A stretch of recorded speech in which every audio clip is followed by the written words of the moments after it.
반갑습니다. 3월 24일 월요일 마감 시간입니다. 자, 하나에어로스페이스가 반등 마감을 성공적으로 마무리했습니다. 3조 6천억 유증인데 48억 원의 자사주 매입, 이거 가지고 7%나 오른다고? 네, 정말 대단한 일이긴 한데, 야, 이렇게도 될 수가 있나 싶긴 합니다만은, 네, 아무튼 반등이 좀 됐네요. 자, 이 부분 좀 이따가 풀어보도록 하고요. 자, 자동차 종목군들은 오늘 전체적으로 강세였습니다. 부품주 할 거 없이 다 강세를 보였는데, 관세에서 좀 벗어날 것이다 라는 전망이 나왔죠. 그래서 그런 부분이 있었고요. 반도체는 말씀드렸던 것처럼 차익 매도가 나옵니다. 그래서 단기적 조정이 좀 필수적으로 나와야 되는 입장이기 때문에 이 구간에서는 일단 이렇게 넘어갈 수밖에 없다 보셔야 됩니다. 그래서 하루 이틀 정도 더 들어오지 않겠는가 생각되고요. 지지라인 때는 한 59,000원, 58,000원, 삼성전자 이렇게 볼 수 있기 때문에 단기적으로 조금 누워서 갈 수 있겠다 판단됩니다. 자, 그 다음에 HLB가 또 이것도 이해가 안 가는데 15% 급반등세. 자, HLB 나는 잘못 없다 이렇게 되는 거겠죠. 그리고 새롭게 또 진행할 것이다 얘기가 나왔죠. 뭐 지금 밝혀진 바에 의하면 HLB는 사실 잘못이 없습니다. 누가 잘못일까요? 항서제약. 근데 항서제약도 사실은 잘못이 없어 보이죠. 왜? 미국과 중국 간의 갈등, 이 여부가 분명히 작용했을 것이다 라고 판단됩니다. 자, 요 내용도 이따가 다시 한번 살펴보도록 할게요. 먼저 차트부터 봅시다. 자, 종합주가지수 보시면 코스피 지수는 2632포인트, 오늘 플러스 마감은 실패했습니다. 외국인들의 선물 매도가 심상치 않았다 이 얘기 해드렸었잖아요. 그래서 얘네들이 이제 하방 쪽에 베팅을 좀 하고 있는 거 아닌가.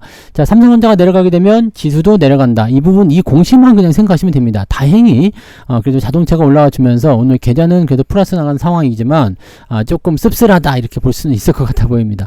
오늘 후반부까지 더 밀렸어요. 그래서 마지막에 외국인들이 삼성전자를 매수해서 순 매도로 돌리는 그런 모습이 나타났기 때문에 이게 조금 아쉽게 작용하지 않았나 라고 생각되는 부분이고요. 일단 장중에도 계속 내렸었기 때문에 뭐 기대감을 가질 만한 부분은 별로 없었지 않았나 라고 생각되긴 합니다. 그래서 요 내용들 참고해서 보시면 좋을 것 같아 보이고요. 코스닥도 한번 보도록 하죠. 코스닥 같은 경우도 지금 더 떨어졌어요. 계속 떨어진 모습인데 특정 종목, 즉 HLB가 상승세를 보이면서 이제 지수를 좀 지탱시켜줬다 이렇게 보시면 될 것 같습니다. 뭐 그런 정도일 것 같아 보이고요. 지금 상태에서는 네, 수익률이 조금 줄어들어서 살짝 기분 나쁠 것 같은 네, 그런 느낌인 것 같다 보여지긴 합니다. 뭐 계속적으로 이제 뭐 주가가 올라간다니 이렇게 나올 수는 없겠습니다만은 그래도 조금 아쉬운 부분은 사실이겠죠. 네, 자, 아무튼 그렇게 보시면 될 것 같아 보이고요. 네, 일단 지수 상황은 별로 좋지 않았다 이렇게 생각하시면 되겠습니다. 그러면 수급동 한번 보도록 할까요? 자, 외국인들 움직임은 일단 순 매수 마감이 됐습니다. 61억. 아이구야, 다 떨어졌네요. 그죠? 자, 대신에 금융투자가 밑에서 쫙 치고 올라가서 순 매수로 전환됐고요. 연기금도 순 매수. 기관하고 외국인들 순 매수. 근데 오늘 투신해서 많이 팔았어요. 네, 그 다음에 뭐 다른 쪽에서도 매도가 좀 나오는 바람에 결국에는 기관 쪽 움직임은 순 매도로 전환됐지만 오늘 개인들이 좀 많이 팔았죠. 네, 780억 정도 순 매도가 나왔고 코스닥 쪽에서는 585억. 요거 HLB일 가능성이 굉장히 높습니다. 네, 그런 부분들. 그 다음에 781억 같은 경우는 오늘 자동차 많이 올라왔잖아요. 그래서 자동차 물려있던 사람들 또 갖다 던지는 모습들. 대형주를 던지고 소형주 쪽으로 들어가는 것은 그다지 좋은 선택은 아닌데 그래도 이렇게 봤다라는 부분이겠죠. 자, 다양한 것은 이제 선물 옵션 쪽에서 매도량이 좀 줄어들었다는 거, 그런 정도로 보시면 되겠습니다. 자, 그러면 이제 다른 쪽 한번 살펴보도록 할까요? 네. 자, 그러면 이제 시총 상위 종목들 보도록 할게요. 거래소 쪽 먼저 보시면 예상했던 대로 삼성전자가 조정을 받았죠. 네, 65,500원까지 조정을 받은 모습인데 뭐 더 아래쪽 제가 선을 그어놨잖아요. 네, 59,000원 정도, 조금 더 가면 이제 6만원 정도까지는 지지선 나올 것 같아요. 그러니까 하루 이틀 정도 더 빠질 것 같다 판단되는데 오늘 보시면 아시겠지만 물량이 외국이나 기관 쪽에서 매도가 조금 나오긴 했습니다만 크게 충격적인 부분이 없었어요. 그래서 요거 나쁘지 않았다 보시면 될 것 같고요. 자, 그 다음에 하이닉스 같이 좀 떨어진 모습이었는데 뭐 크게 문제될 건 없었고요. 특징적인 건 이제 현대차하고 기아차가 오늘 좀 올랐다는 거, 이런 부분들. 근데 얘네들은 아직 저항대를 위쪽에 얹고 있는 상황이기 때문에 이런 부분들에서는 뭐 특정 어떤 상승 포인트가 그렇게 크진 않을 것이다 볼 수 있는 내용이겠죠. 그러니까 그런 정도만 보시면 될 것 같고요. 추가 상승은 더 나올 수 있는 과정이 있습니다. 그리고 재료적인 측면이 밑에서 푸시업을 해주는 모습이 나타났기 때문에 괜찮아 보이네요 라고 볼 수 있을 것 같아 보입니다. 자, 그 다음에 하나 에어로스페이스가 지금 7% 올랐는데 야, 요게 진짜 이제 이 이후의 흐름이 중요하겠죠. 이 이후의 흐름. 오늘도 보시면 기관들이 팔아먹었단 말이에요. 나 못하겠다. 네, 유증 못 받겠다. 팔아먹었어. 근데 외국인들이 치고 들어갔어요. 자, 외국인들이 지금 보면 상대적으로 기관들은 매도를 많이 쳐놨기 때문에 사실 큰 문제는 없어 보이긴 하는데 외국인들 하나도 안 팔았단 말이야. 근데 주가에서 떨어지면 낭패겠죠. 그러니까 주가를 올려놓는데 길을 좀 썼을 것 같아요. 자, 이렇게 되면 무슨 일이 벌어지느냐. 자, 유상증자가 대규모로 나와서 분명히 악재입니다. 분명한 악재인데 그럼에도 불구하고 주가를 올려놨어요. 그 다음에 자사주 매입 공시. 이제 사실 이제 3조 원 유상증자를 30억 원으로 막는다는 게 말이 안 되죠. 근데도 불구하고 7% 올랐습니다. 외국인 매수에 힘입어서 외국인들은 하나에어로스페이스 매수를 더 확장했더라고요. 그러면서 뭐 어떻게 좋다 이런 얘기 했는데 잘 생각해 보세요. 자, 외국인들이 지금 하나도 빠져나오지 못한 상태에서 대규모 유증을 맞았어요. 대단한 악재입니다. 추가적으로 더 빠지게 되면 손실이 굉장히 커질 수가 있어요. 자, 이 상황에서 외국인들이 할 수 있는 방법은 주가를 올려놓고 팔아야 되겠죠. 자, 주가가 올라가면 어떻게 되죠? 주가 올라가면 유증 때문에 팔아먹으려 했던 사람들이 안 팔아야 되겠는데, 기다려야 되겠는데, 자, 안 팔고 유증을 받으려고 할 거란 말이죠. 그 시점에서 얘네들이 매도가 나올 것 같은 생각입니다. 요거는 조금 더 지켜보자고요. 네. 일단 지금 매수 들어간 지 좀 위험해 보이죠. 그래서 뭐 움직임이 조금 더 올라가서 70만원 회복하는 모습 막 이렇게 자극적으로 나올 수도 있는데 그런 것들은 네, 어지간하면 건드리지 않는 게 유리할 것 같아 보입니다. 자, 그 다음에 현대 모비스 같은 경우 보시면 5% 가까이 상승했어요. 네, 오늘 5% 장중에 5% 넘게 넘어가서 28만 1,000원까지 올라갔는데 27만 9,500원에 마무리가 됐네요. 자, 그런 부분. 자, 포스코 홀딩스 30만원까지 떨어지는 모습이었는데, 자, 30만원은 아직 안 깼기 때문에 나쁘진 않습니다만은, 네, 일단은 요것도 변동성이 좀 있었습니다. 오늘 2차전지 쪽이 좀 안 좋았던 것 같아요. 그 영향이 받는 거 아닌가 생각됩니다.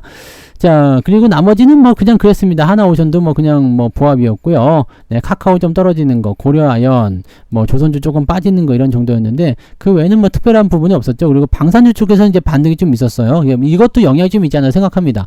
방산주 쪽에 악재는 없었기 때문에 그런 쪽에서 반등을 더 연결시켜 준 게 아니냐 이렇게 판단이 되고는 있어요. 자, 그 다음에 코스닥 쪽 살펴보게 되시면 알테우젠이 보합으로 끝났습니다. 이건 오늘 반등 나가도 되는 타이밍인데 HLB가 다 잡아먹은 것 같죠? HLB가 나 혼자 갈 거야 치고 올라가는 모습인데, 자, 요것도 한번 생각해 보면 이런 게 있죠. 네, 보통 유상증자가 나오고 잔량이 200만 주 이상 쌓였다. 그러면 다음날 추가 하락이 거의 확정적입니다. 그래서 제가 종목 진행할 때도 더 빠질 겁니다 라고 자신있게 말씀드렸는데, 네, 어찌 그냥 올라갔어? 도대체 뭔데? 라고 봤더니 특별히 달라진 건 없어요. 그냥 어떤 부분들이 그냥 뭐 내용들이 달라진 건 없고, 이제 보안 요청서가 또 다시 날라왔대요. FDA한테서 또 날라왔는데 뭐 현장 실사 이런 거는 문제 없었고 항서제약 쪽, 근데 이제 뭐 생산라인 쪽에 문제가 있다 뭐 이렇게 얘기가 나온 건데 도대체 그게 어떤 게 문제인지를 가르쳐주지 않았다는 겁니다. 자, 이것은 약간 어떻게 보면 냄새가 좀 나죠. 왜 가르쳐주지 않을까? 야, 니네 이런 거가 좀 나쁘기 때문에 이거 보완 좀 해줘야 되는 거 아니냐 라고 와야 되는데 그냥 니네 거기 좀 문제 있는 것 같아. 어디가? 그거는 막 가르쳐줄 수 없어. 이거는 사실적으로 보게 되면은 네, 두 가지 이유가 있겠죠. 첫 번째, 니네를 완전 엿먹여가지고 FDA 승인 다시는 못 받게 할 거다. 앞으로도 가능성 없다 라는 식으로 얘기가 될 수 있는 부분이고요. 또 한 가지는 뭐겠습니까? 미국과 중국과의 관계 껄끄럽다 이거지. 그러니까 얘네들을 지금 신약 뭐 이런 거에 대해서 신청을 내주기가 좀 기분 나쁜데? 라는 식으로 나올 수 있죠. 네이처셀 같은 경우는 미국 FDA 승인을 받았단 말이에요 오늘. 그러니까 오늘 상한가 갔잖아요. 그런 거랑 따지면 도대체 HLB 내가 못할 게 뭔데? 라고 얘기가 나올 수 있는 상황인데, 야, 니네 항서제약 걔네 네 거기까지 한다면 점점점 나올 수 있을 가능성이 있다는 얘기죠. 그런 음모적인 느낌들. 아무튼 그래서 HLB 잘못이 아니다 해서 올라가는 부분일 테고, 그 다음에 그 중국과의 어떤 포지션들은 이제 항서제약이 알아서 풀어줄 테니까 그러면은 승인되지 않겠느냐라는 식으로 기대감이 좀 나온 것 같습니다. 자, 뭐 그런 형태고 나머지 것들은 뭐 특별한 거 없습니다. 뭐 엔캠 이런 거 2차전지 쪽 관련한 종목군들이 좀 빠지는 거 말고는요 특이한 건 없었어요. 오늘 에코프로비엠이나 에코프로가 더 추가 하락이 나타나기도 했었고요. 이런 거 제외하면은 특별한 부분은 없다 이렇게 보시면 되겠죠. 네. 자, 그러면 반등 포인트 한번 보도록 하죠. 어떤 종목이 얼마만큼 올랐는지 알아보도록 하겠습니다. 자, 코스피 쪽을 살펴보시면 407개 상승에 464개 하락입니다. 코스피 쪽에서 하락이 더 우세했습니다. 자, 코스닥 쪽 살펴보시면 739개 상승에 71개 종목이 하락입니다. 이렇게 되면 하락 종목의 숫자가 훨씬 많아졌죠. 아침보다 오후가 더 나빠졌다라고 볼 수밖에 없어요. 왜냐면 코스피도 마이너스, 코스닥도 마이너스, 플러스 0.1이지만 아침보다는 훨씬 낮아진 거거든요. 그러니까 하락 종목이 더 많아졌고요. 낙폭이 더 커졌을 가능성이 있겠죠. 아침에는 플러스 한 0.5 정도 나올 수 있었는데 저도 1% 넘게 상승 중이었거든요. 근데 어떻게 바뀌었을까요?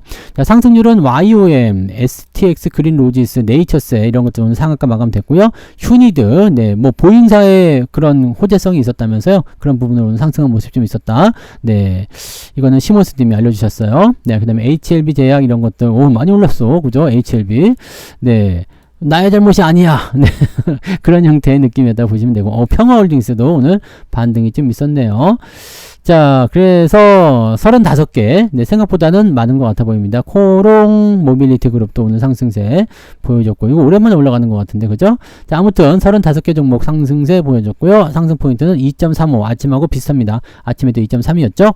자, 하락률 살펴보시면 MIT, 네, 그 다음에 스타코링크, IM, 멀비스, 오, 뭐 하한가가 많네? 네. 이런 것들, 감사보고서 관련한 부분이겠죠? 시총이 작은 종목들이 오늘 많이 빠지는 겁니다. 네. 그래서, 이 뭐야, 11억짜리 이런 거는, 네, 어차피 없어지겠네. 이거 없어지는 거죠? 네. 그래서 이렇게 되는 거고, 네. DSC 인베스트먼트도 한참 잘 가는 것 같더니 뚝 떨어져 버립니다. 변동성이 너무 심해요. 그죠? 자, 29개네요. 30개. 근데 여기에 관리 종목이 상당수 포함되어 있어요. 그러니까, 상대적으로 위험성 있는 종목군들의 어떤 퇴출이 계속 진행되는 거 아니냐, 이런 식으로 전망들이 나타나고 있습니다. 네. 자, 그 다음에 쭉 내려볼게요. 2.3입니다. 네. 그러니까 플러스 0.5에서 그냥, 네, 플러스 마이너스 없이 그냥 0% 보합으로 끝나버린다, 이렇게 보시면 되겠고, 저는 0.5% 이상, 0.5% 정도까지 올라가는 것 같아요. 0.5 이상일 것 같은데, 네, 그 정도 된 것 같습니다. 이 넥스트레이드 때문에 계속 자산이 변해요. 근데, 넥스트레이드에서 좀 올라가면은 조금 더 올라가고 그런 것 같더라고요. 자, 어쨌든 지금 현재 기준으로는 0.5%보다 조금 더, 네, 수익은 나왔습니다. 그게 다 자동차 때문이겠죠? 오늘 띠띠빵빵이 아주 큰일을 했어요. 자, 수급 동향 살펴보겠습니다. 기관적 움직임은 현대차, 기아차, 자동차 쪽으로 몰림이 되는 쏠림이 형상이 일어났고요. 현대 롯데, 현대 모비스, 현대 글로비스, 이제 하나가 올라가던 이제 현대, 우리도 간다. 현대, 기아도 현대를 봐야 되겠죠. 네, 그렇게 해서 현대 쪽 그룹주들이 강하게 올라가는 모습이 좀 있어. 이거 HD 현대는 조금 다른 개념이고요. 네, 자, 그다음에 하나오션, 네, KB금융 이런 쪽 기관적 매수가 있었습니다. 전통적으로 좋아하는 종목들이죠. 자, 그다음에 하나 에어로스페이스 매도가 많이 나왔고요. 카카오, 포스코홀딩스, 삼성전자, 더즌, 네이버 등등등으로 오늘 매도가 좀 있었습니다. 외국인 쪽 넘어가시면은요, 삼성전자 매도로 바뀌었어요. 근데 400억 정도 매도로 나와 있고요. 하이닉스는 네, 100억 정도 순매도. 자, 삼성전자 그동안 2조 원 사들였는데 400억 팔았다고 움찔할 거 없겠죠? 그냥 신경 쓸 거 없습니다. 자, 그리고 포스코홀딩스, KB금융 등등등으로 매도가 나왔는데, 재밌는 건 하나 에어로스페이스에 무려 1,500억이나 순매수 들어갔다는 얘기입니다. 뭔가 다급하게 매수가 들어간 것 같은데, 외국 놈들이 지금 전망을 보고 들어갔다고 하는 것도 사실은 괜찮을 수 있어요. 또는 앞으로 더 잘 갈 거니까 유상증자에 대한 부분들 무시하고 나 유증 다 받을 거야, 더 받자, 이런 식으로 들어갔을 가능성도 있는데, 보통은 이렇게 바로 주가 하락 다음날 올라가는 경우는 별로 없거든요. 물량이 얼마나 더 지속될 수 있을지, 추세가 얼마큼 지속될 수 있을지는 봐야 될 것 같아요. 앞서서 말씀드린 것처럼 하나 에어로스페이스에 대한 외국인들 매도가 전혀 없었기 때문에 이런 부분들이 지금 유상증자와 엇갈리면서 네, 뭐 포지션이 만들어지는 것 같은 느낌이 좀 있습니다. 현대차, 현대모비스, 한화 이런 쪽으로 매수가 들어왔네요. 그래서 얘네들은 이제 또 떨어진 종목들 위주로 골고루 또 매수가 들어가는 것 같아 보입니다. 근데 자동차 쪽에 매수가 좀 많이 쏠렸다는 거죠. 자, 그런 부분이 주목할 부분입니다. 그래서 기관과 외국인들이 동시에 매수가 들어오는 부분이었다 보시면 되겠습니다. 오늘은 특별한 부분이 없었기 때문에 좀 재미없게 굴러가는 구간이 좀 많이 있었는데, 자, 이런 것들도 다 시장의 하나의 어떤 포지션이죠. 네, 상승만 하거나 하락만 하는 경우는 그다지 썩 좋은 흐름들은 아니잖아요. 그래서 그런 부분들, 자, 올라갔다 내려갔다 또 횡보도 좀 했다가 이렇게 나타나는 거니까 그런 정도로 해석들 많이 하시면 좋겠습니다. 자, 오늘은 일단 네, 여기까지 마무리하고요. 저녁에 무료 방송이 있습니다. 저녁 9시 무방이 있으니까 저녁 9시 무방에서 다시 한번 또 전반적인 이야기에 대해서 알아보도록 하겠습니다. 자, 식사 맛있게 하시고요. 유튜브에서만 하는 거 아시죠? 네, 유튜브에서 저녁 9시에 뵙겠습니다. 고맙습니다.